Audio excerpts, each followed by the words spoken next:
I'm about to get married under the witness of the goddess of the moon. However, Carl Erickson, my partner of 10 years, doesn't know it yet. Carl has recently hired a new assistant, Ivy Keating. Everyone in the wolf pack knows something amorous is going on between them. They frequently discuss work until the wee hours of the night. A celebration that's supposed to be for our anniversary turns into Ivy's birthday celebration. Carl orders a 10-layer mango cream cake for the celebration. It's Ivy's favorite. They get cream everywhere, but they've forgotten I'm seriously allergic to mangoes. A regular mango is as lethal to me as wolf venom is. I'm taken away by an ambulance to be rescued, and I'm alone when I wake up. Carl is still at the party, celebrating Ivy's birthday. My wolf growls unhappily, and my love for Carl dies. It's then that I agree to the marriage my family has arranged for me. I'm going to marry a true alpha. Chapter Mom wasted no time arranging the wedding. I had just returned home from the hospital and barely had time to take off my shoes when she sent over a dozen wedding plans for me to choose from. Scrolling through the options on my phone, I felt a swirl of emotions. I didn't want to make any decisions. As I hesitated, Mom called me directly. My dear Blair, if Carl truly wanted to marry you, he wouldn't have delayed it for so many years. Everyone knows he's only using you to secure his position as the pack's leader. You deserve better. It's not too late to change your mind now. The marriage alliance with the Dark Knight pack has been finalized, and I've prepared everything for the wedding. It's set for 3 days from now. Take your time packing. There's no rush. Her tone was calm and commanding. It turned out everything had been so obvious to everyone else all along. Meanwhile, I had been hopelessly ensnared by Carl Erickson's empty promises. Mom, just pick one for me. I like them all, but I prefer to keep the wedding simple. At that moment, my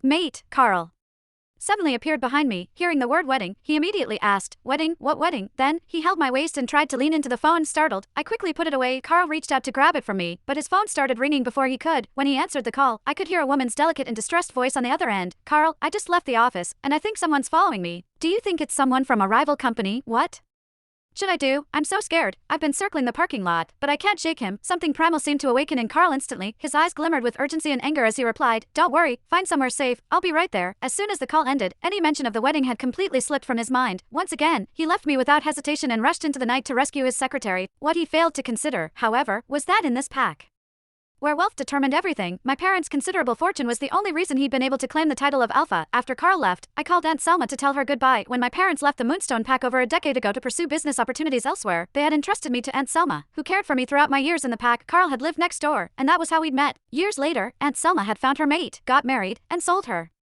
house to move away. Not wanting to disrupt her new life, I'd stayed behind and moved in with Carl temporarily. Somehow, that temporary arrangement stretched into 10 years. When Aunt Selma heard about the wedding, she was stunned. "You're getting married to Carl? Well, that's good. It's about time anyway. You've been together for 10 years. I pursed my lips and corrected her. "No, it's an arranged marriage. I don't even know who I'm marrying." Aunt Selma fell silent momentarily before asking, "Are you sure about this? Carl is your mate, after all, and from what I've seen, he seems to care for you genuinely. I'm not sure why he hasn't proposed to you yet, but I can talk to him if you want." I chuckled softly and said, "There's no need, Aunt Selma. Carl has never marked me. I've asked him to multiple times, but he's always refused. I used to hope he'd change his mind, but now I understand."